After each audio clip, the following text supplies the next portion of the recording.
हमारे साथ राज्य की नई महिला एवं शिशु कल्याण दफ्तर की मंत्री शशि पांजा जी हैं। मैडम, कांटों का ताज है महिला कल्याण विभाग, आप अभी अभी मंत्री बनी हैं, क्या कहेंगे? देखिए, नारी हूँ और अभी जो उम्र है 34 साल, तो इस राज्य में जब 34 साल वाली जो सरकार थी उसी में मैं बड़ी हुई।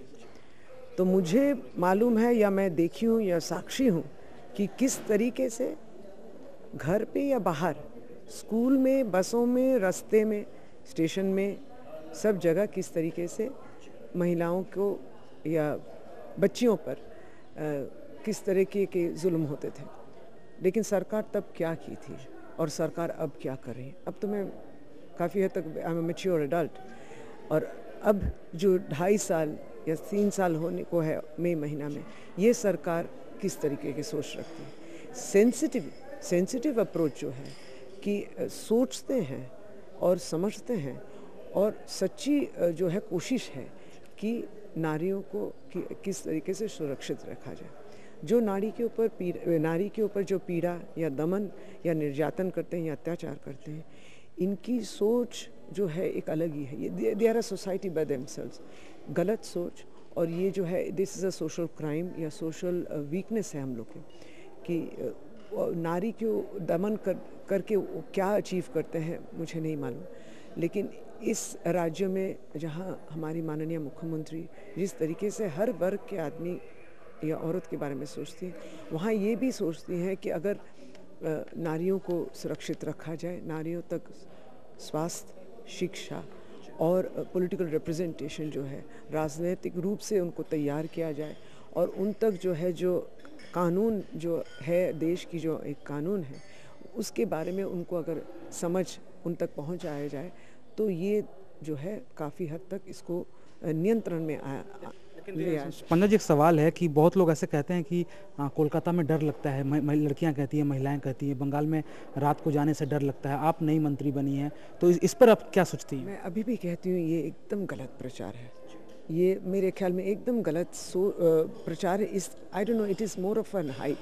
कोई इस तरीके से किसने कहा और किस वजह से कहा, ये मेरे लिए समझना बहुत ही कठिन है।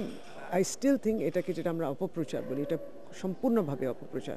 যেভাবে মমতা বন্দ্যোপাধ্যায় উদ্যোगी হয়েছে, जिस तरीके से उन्होंने इतनी इसकी सोच जो उनकी गहराई है, सोचती हैं महिलाओं के बारे में, यहाँ पे एक उनके तरफ एक मेरे ख्याल में एक इस तरीके के समालोचना करना, एक जो है कि गवर्नमेंट जो काम करे उसको पीछे खींचने की कोशिश है। सवाल है, कुछ घंटे में आप अपना विभाग के जाके दायित्व लेंगी, तो पहला काम क्या होगा? नहीं, पहला काम तो ये है कि विभाग में जाके, चूँकि महिला और शिशु कल्याण उन्होंने एक दफ्तर बनाई और एक तरफ समाज कल्याण है, तो अपने जॉब एलोकेशंस जो है अच्छी तरह समझना, और अपने जो डिपार्टमेंट के ऑफिसर्स जो हैं सभी से मिलना, और एक जो एडमिनिस्ट्रेटिव कैलेंडर जो तैयार हुई है उसको लेके एक रिव्यू करना और बैठना, सोचना, बात करना, डिस्कशन।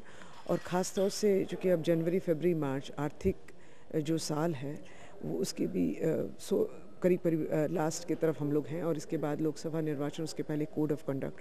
तो लास्ट 3 मंथ्स जो है जितना हो सके उतना कर सकते। मैडम, एक सवाल है कि आप एक डॉक्टर हैं, और बच्चों की जो मौत है उसका ग्राफ लगातार बढ़ रहा है बंगाल में, कभी मालदा में, कभी खुद कोलकाता काकुरगाछी में जो बड़ा अस्पताल है, शिशु अस्पताल, उसमें हम लोगों ने देखा है। आप डॉक्टर हैं, इस बाबत क्या कहेंगे? देखिए, इसको अरेस्ट करने के लिए स्वास्थ्य डिपार्टमेंट की जो टास्क फोर्स बैठी है, मेरे ख्याल में ये विपरीत ही है कि अभी आपकी जो है इन्फेंट मोर्टालिटी भी कम हो गई, और डिलीवरी के टाइम में जो माँ गुजर जाती थी वो भी कम हो गई है। कल रिकॉर्ड्स भी वैसे ही बता रहे हैं।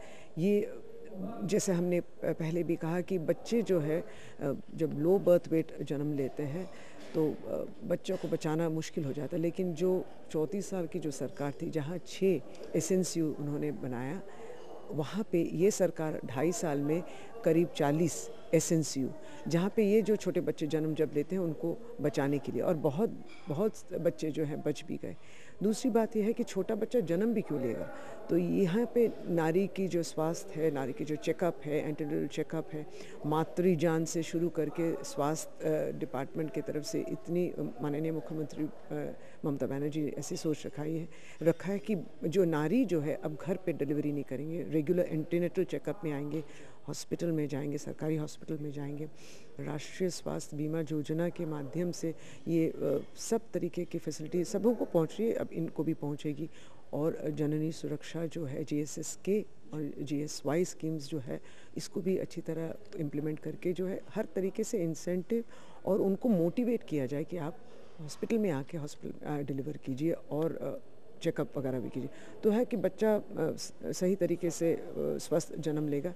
और उसके बाद तो देखिए कुछ एजुकेशन की तो जो है कुछ पीछे हैं, पिछड़े जो हैं, उन तक भी ये समझ या ये मोटिवेशन या अवेयरनेस हमें लाना है।